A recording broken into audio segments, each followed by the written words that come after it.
Magandang makiusap na sana po na marinig ko lang po sa inyo and hindi ko consider nyo po na sana'y matulungan mabago ang lungsod ng Maynila sa pamamagitan po nito. Kaya kung sila narito ngayon, dala-dala po natin ang pag-asa na kami hindi po bibiguin sa aming mga panalangin na sana po kayo ang magsilbing ilaw sa reforma ng Maynila, ilaw at ina ng aming tahanan, tahanan ng mga mamamayan ng mga Manileño ng City of Manila ay mababago sa pamamagitan po nito.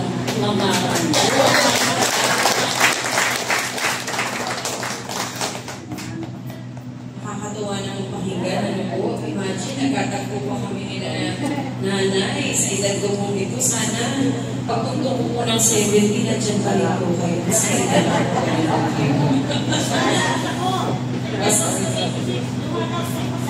wow! Salamat po! Salamat! Ano po dito ang katotohanan?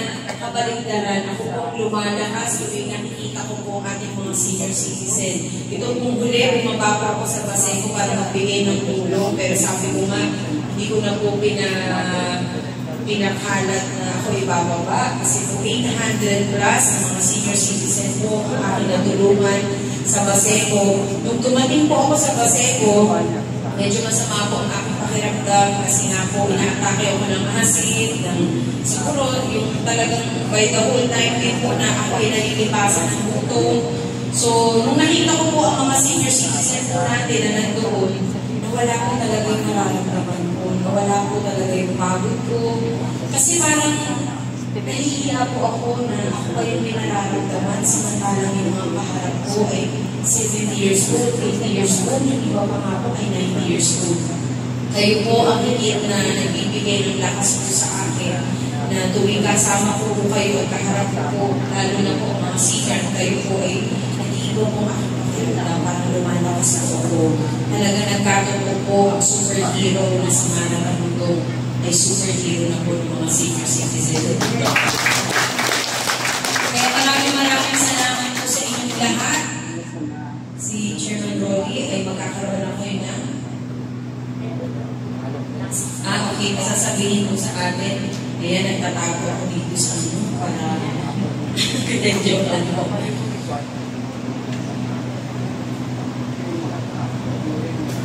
Magandang hapon po sa inyong lahat. Maraming salamat po. Ikaw naman po ninyo ang aming paanyaya. Kayo po ay ating muli po namin kayo makatawapalan at kayo po tayo ng pumustahan. Sa ngayon po, kanina sa mga narinig ko, ay talaga pong ang hangarin ng ating mga kababayan na magkaroon ng pagbabago dito sa Luzon, Maynila. Kaya po kami sa nabuhay po sa iba't ibang sektor ng lipunan ay nagkaisa po at meron po kami ginawang manifesto. Dahil po marami pong katanungan tulad po ng ang iba tinatanong po, Maynila, saan ka na pagtubo? Maynila, ano na nangyari sa iyo? Maynila, bakit ka nagkaganyan? Kaya po ito, meron po kami ginawang manifesto para po panawagan sa mga mamayan ng Luzon, Maynila. Babasahin ko. Ito po ang nilalaman ng manifesto. Sa mga mamayan ng Luzon, Maynila, isang malagod na magbati ang magandang araw sa lahat. Dahil sa isang layunin na magagandang pangarap na mayaman ang angkas ng buhay ng bawat pamamayan para sa masaganang buhayan at mapayapang kapaligiran sa Luzon, Maynila. Kami buhat sa iba't ibang sektor ng lipunan ay nagkaisa at nagkapit-pisik para sa katuparan ng aming layunin na unang ng napangita. Sa pamamagitan ng magkasagawa at pagpalakas ng tunay na reforma at pagbabago upang maibaba ang mga pangunahing servisyo sa bawat kahanan ng mga mamayan ng Luzon, Maynila. Sa patnubay ng umay kapal ay aming lulunsad ang isang kalusada na makabayan, makatao, at higit sa lahat mga Diyos ng aming papangalanan na ilaw sa reforma ng Maynila. Buo ang aming paniniwala at pagtitiwala sa isang ina ng tahanan sa katauhan ni Maramang Mundo. Na siya ay mayroong kakayahan upang pamunuan ang ilaw sa informa ng Maynila at kampanan ng pagtungkulin ng isang ina para sa lungsod ng Maynila. Tunay na hindi maratawaran ng kanyang husay at galing bilang isang lingkod bayan. Napatunayan ito mula sa kanyang pagiging isang senior citizen advocate. Kaya siya tinagurian na supermana at superhero na nakikipaglaban para sa kapakanan ng ating mga natatandang mamamayan at kabataan sa lungsod ng Maynila. At kami din bilang isang makapagkawanggawa at pilantropo na tumutulong sa ating mahihirap at kapuspalan na kababayan dito sa lungsod ng Maynila. Sa pamamagitan ng manifesto ito ay aming ipinapahayag ng lubusan at buong pusong suporta kay Maramang Mundo.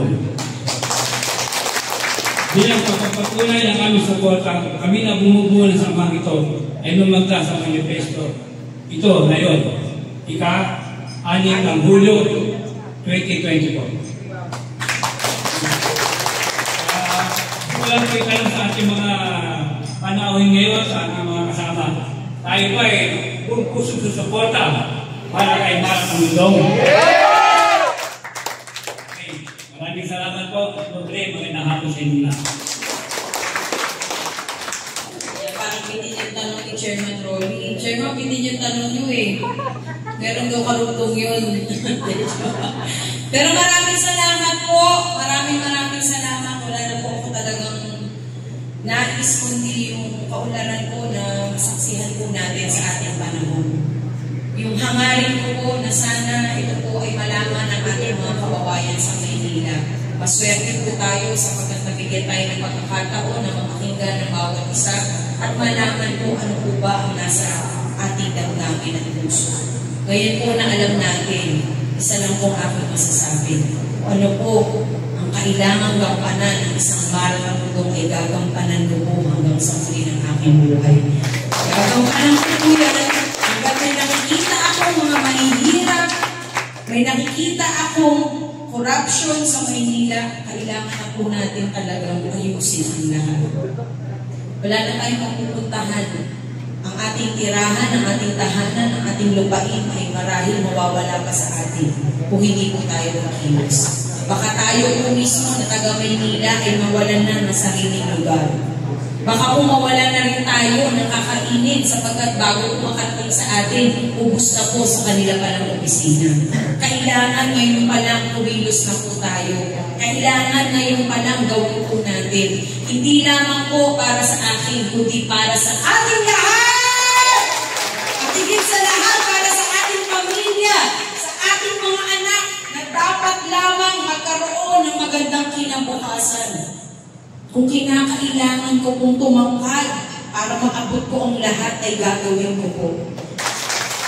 Huwag po kayong mangamba dahil ako po ay tunay na maglilingkod sa inyong lahat. Hindi ko na po iniisip ang aking sarili. Ang nais ko lamang na may makitang mga nakangiti sa ating mga mukha.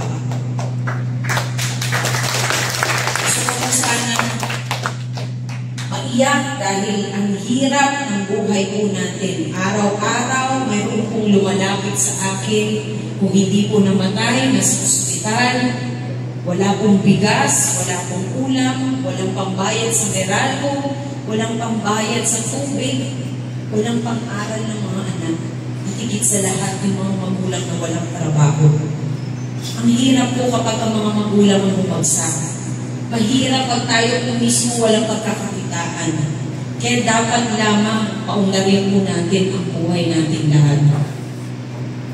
Sa totoo lamang, gusto ko pong umawit. Kanina pa po ako sinisenyasan na umawit para sa inyo. Pero gusto po ba natin ang tunay na pagbabago sa Maynila?